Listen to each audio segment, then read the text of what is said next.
Minute Review Week 8, Cabbage, Preoperative Nursing, Vitals and EKG, Labs, Carotid Duplex Pulmonary Function Test, Prophylactic Amiodarone to reduce risk of AFib, and a MRSA screen to prevent sternal wound infection. During procedure, general anesthesia, hypothermia is maintained, cardiopulmonary bypass machine is used. The side effect of post-op to this machine is post-pump delirium. The patient can become confused. Contraindications: inadequate conduit, blood vessel that is used for the graft, small coronary artery around the blockage, severe aortic sclerosis, risk of surgery is too high for coexisting peripheral vascular, renal, and pulmonary disease, and severe carotid artery stenosis. Complications include bleeding or anemia, cardiac tamponade, MI or stroke, hypotension, hypertension, hypothermia, hyperthermia, dysarrhythmia, AFib is the most common, pneumothorax, hypoxia or hypercapnia, GI problems, delirium, peripheral neurological defects, hyperglycemia, infection, death, and post-pericardectomy syndrome, which is the surgical tissue induces an autoimmune inflammatory response. Post-operative nursing, goals are to have goal vitals, assess and manage AFib. If radial artery was used as the conduit, prevent vasospasm with nitrates and diltiazem. Incentive spirometer used for monitoring. Neurochecks. Renal function, at least 30 cc's per hour. Peripheral vascular status and condition of invasive lines and dressings. Look for paresthesia in patients with an IMA graft. Glucose, tight control to prevent infection in patients with or without diabetes. GI status, monitor for ileus. Pain, this includes incisional, cardiac ischemia, pericarditis. It is important to distinguish where the pain is coming from. And activity, progressively increase the ambulation. Patient and family education, activity progression and cardiac rehab. Phase 1 is in the hospital, Phase 2 is after discharge, and Phase 3 is long-term management. Diet, low sodium, low cholesterol.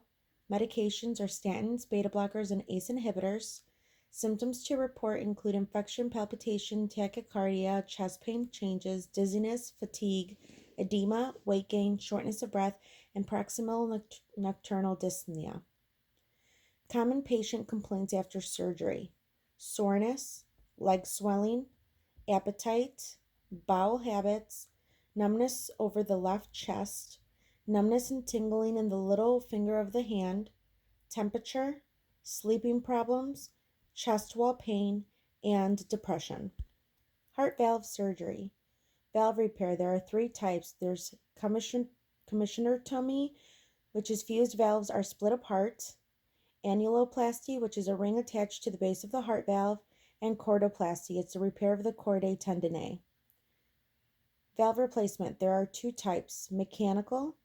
The pro of it is very durable. The con is that it requires lifelong anticoagulation.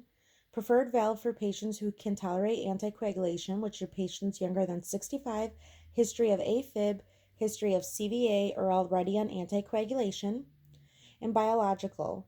The cons are less durable, and the pros are no required anticoagulation. Preferred valve for patients who cannot tolerate anticoagulation, which is older than 65, history of bleeding, pregnancy, and active lifestyle. Biological valve. There's 2 tissue types. There's a xenograft made from porcine or bovine, or a homograft or allograft made by the human valves. The procedure is similar to a cabbage. Contraindications are also similar to a cabbage. For the chordoplasty, it is the repair of the chordae tendineae, mostly used for mitral valves, and Gore-Tex can be used to create the chordae tendineae. Mechanical valve types include a bileaflet, tilting disc, and caged ball valves. Mitral stenosis, the repair is a commissurotomy, a balloon mitral valvoplasty or replacement. For mitral insufficiency or regurgitation, you're going to have an annuloplasty usually, a chordoplasty, or a replacement. For aortic stenosis, you're going to have a replacement or percutaneous or aortic valvoplasty. For aortic insufficiency or regurgitation, you're going to have a replacement as the only treatment. Anticoagulation therapy may be started 48 hours post-operation. Biological valves require 6 to 12 weeks of anticoagulation before switch to aspirin. The goal is an INR of 2.5 to 3.5. Atrial fibrillation is common after valve surgery, and prophylactic antibiotics prior to any dental, endoscopic, and surgical interventions for the future. Aortic and peripheral arterial bypass surgery. Description is surgery is reroute blood flow around the peripheral stenosis or occlusion. Distal vessel must be at least 50% patent for the graft to work. Bypass grafts can be synthetic or a patient's own vein. Lower abdominal aorta and iliac artery occlusions. This is the most common. Procedures are the aortal bifemoral bypass. A synthetic graft that is bifurcated is used using a transabdominal midline approach. An aortoiliac endocardectomy. It's plaque that is removed surgically. Occlusions below the inguinal ligament in the superficial femoral artery. So femoral to popliteal graft. Blood flow is restored using a graft that can be rerouted to any of the 3 lower leg arteries, the anterior tibial, posterior tibial, or the peroneal artery. Grafts can be prosthetic if occlusion is above the knee, or the patient's own veins if occlusion is below the knee. Veins can either be in situ, in reversed, or extra-autonomic. Complications can include thrombus, bleeding, arterial dissection, infection, restenosis, compartment syndrome, mesenteric ischemia or infarction, or death. Patient and family education. Hypertension management is critical. Medications prescribed, activity level, and when the patient can anticipate returning to normal activities, and follow-up graft surveillance with using a duplex ultrasound. Nursing care. Preoperative. You're going to do vitals, peripheral pulse assessment, H&P, screen for bleeding disorders and comorbidities, consent, antibiotics, and patient's functional level and support system. Postoperative. Monitoring of normal tissue perfusion and skin integrity every hour for the first 24. Observe for hemorrhaging shock, increased pulse and decreased blood pressure, pallor, cool, clammy skin, level of consciousness change, hemoglobin, and hematocrit levels. Pedal pulses and compare the extremities. Leg swelling. This is common after revascularization. The vascular boots may be used for patients at risk for pressure ulcers, and loss of sensation can increase the risk for this. Complications is infection and compartment syndrome. Symptoms could be out of proportion pain, tense and swollen leg, and decreased sensation. This is an emergency. Medications will include anticoagulants, antiplatelets, aspirin, and antibiotics post-op. Aneurysm repair. Abdominal aortic aneurysm. Surgery needed if there is a rapid growth or if greater than 5.5 centimeters. Incision from the xiphoid process to the symphysis pubis. The surgeon clamps above and below the aneurysm. The aneurysm is then opened and a graft is placed inside. A non-open surgery repair is an endovascular grafting may be used for non-ruptured aneurysms. Ascending thoracic aneurysm. The surgeon exposes the aneurysm, clamps down above the aneurysm, cuts into the aneurysm, and inserts an aortic graft. Sometimes the aortic valve is also replaced at this time. Stable AAA symptoms. Most AAAs have no symptoms. Medical exams sometimes uncover a pulsating mass in the abdomen. Often aneurysms are discovered by accident when a patient has an image exam such as CT, MRI, or ultrasound for another condition. Emergency symptoms. Severe sudden pain in the abdomen or back is a sign of a bursting AAA. Pain may spread to the groin, legs, and buttocks. Clammy skin, dizziness, rapid heart rate, passing out, and shock are also signs. Assess for impending rupture. The descending thoracic aneurysm, severe posterior back or abdominal pain, hypotension, heart failure symptoms, and a fallen hematocrit. The ascending aortic aneurysm will have an intense interior chest pain, shoulder, abdominal pain, feels like a ripping pain, hypotension, heart failure symptoms, and a fallen hematocrit. Abdominal aortic aneurysm. It's severe sudden lower back and abdominal pain, hypotension, tachycardiac, and near syncopal symptoms. Nursing implications.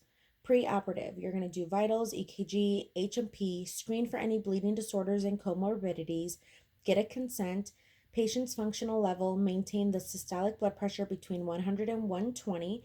Beta blocker is the drug of choice for maintaining the blood pressure. And postoperatively, you're going to have cardiac, respiratory, neurological, peripheral, GI, pain, and psychosocial statuses. For endovascular repairs, it's the same post-op care as a PCI. Carotid endocardectomy is a surgery that opens up the carotid artery to remove plaque. The indications are severe carotid stenosis greater than 70% or symptomatic stenosis greater than 50%. Despite the antiplatelet therapy or 50% stenosis with contralateral carotid artery partial occlusion. The contraindications are totally occluded carotid artery, thick circular calcifications, or patients with comorbid conditions. Complications can include thrombus, TIA, cranial nerve injury, infection, bleeding, intracerebral hemorrhage, restenosis, and death. Nursing implications. Preoperatively, you're going to do vitals, EKG, H&P, screen for comorbid conditions, and neuro assessment. Nursing care postoperatively, you're going to do neuro assessments every 1 to 2 hours.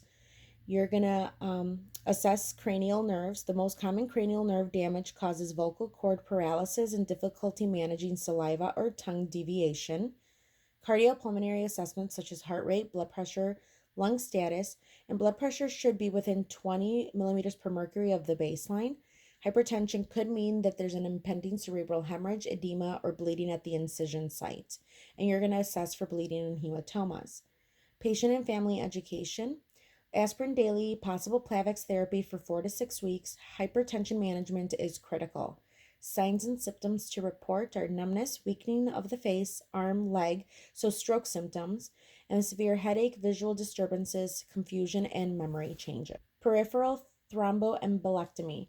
It's a balloon catheter that removes an arterial emboli from acute arterial occlusions that are symptomatic, which are less than 24 hours. Ischemia greater than 48 hours would need an amputation. The procedure is a catheter is inserted through the femoral artery, a balloon is inflated, and the thrombus is extracted as the catheter is extracted. Process repeats until all emboli is removed. Heparin solution is also injected. The procedure repeats on the opposite leg. Complications are thrombus formation, vasospasm, hemorrhage, bleeding, hematoma at the incision site, artery dissection, compartment syndrome. With advanced ischemia, venous thrombus can occur, death, hyperkalemia secondary to pooling of the blood in the ischemic limbs, rhabdomyolysis, and renal failure. Nursing implications. Preoperatively, you're going to do vitals, peripheral assessment, keep the affected extremity level or slightly dependent, H&P, screen for any bleeding disorders or comorbidities, informed consent, heparin IV, and patient's learning and support systems. Post-procedure, you're going to have a hemodynamic stability and maintaining adequate circulation. You're going to be checking pedal pulse assessments, signs of bleeding, infection, compartment syndrome, and pain assessments and management. Patient and family education. Medications such as anticoagulant versus antiplatelets along with aspirin. The risk factor reduction through lifestyle modifications such as smoking, blood pressure, weight control, and diabetes management. Follow-up surveillance with duplex ultrasound and foot care and nail care will be essential. Cardiac transplant. Surgery for end-stage heart disease. Procedure types. An orthopic heart transplant, which is the most common. The recipient heart is removed and replaced by the donor heart. Surgery is under general anesthesia and the use of a CPB machine, a cardiopulmonary bypass machine. The heart is denerved and the patient can no longer sense chest pain. The SA node is surgically interrupted for future EKG may show 2P waves. Heart rate will no longer respond to the autonomic nervous system. Heterotropic heart transplant. The donor heart is inserted parallel to the recipient's heart. This is a very rare method. Right side of the patient's heart can continue to function while the left ventricle is bypassed. Indications for cardiac transplant are end-stage heart failure, maximum oxygen consumption less than 14 milliliters per kilogram per minute, or less than 50% of predicted maximum level, life expectancy less than a year, and the patient has to be a non-smoker, non-drug, or alcohol abuser. Contraindications is irreversible renal, pulmonary, hepatic insufficiency, active peptic ulcer, recent pulmonary emboli, history of cancer. Immunosuppressants will increase the risk of recurrent cancer, and age of 65 years or older. Complications are short term, acute rejection, hemodynamic instability and infection, and long term, he'll have chronic rejection infections, reoccurrence of ischemia heart disease, and inability to adhere to the medication regime. Nursing implications preoperatively. Maximize heart failure treatment to prevent infections and acute renal and liver failure. Nursing implications postoperatively. You're going to prevent rejection, infection, nephrotoxicity, hypertension, hyperlipidemia, malignancy, transplant lymphoproliferative disease, which is the rapid growth of lymphocytes. The LVAD may also be used while patient waits for a transplant. Donors are matched based on blood type and body size. The worst cardiac conditions are prioritized first. After a transplant, the patient is on lifelong immunosuppressant therapy. Isolation precautions post-op. Patients must wear masks for several months post-op and avoid walking in soil, eat raw or unpeeled vegetables or fruits, indoor plants, have any birds or litter boxes. Medication-wise, there's going to be on immunosuppressant drugs, antibiotic prophylaxis, antihypertensive drugs, diuretics, lipid-lowering drugs, and proton pump inhibitors. Right heart catheterization with right ventricle biopsies are done weekly initially to detect rejection.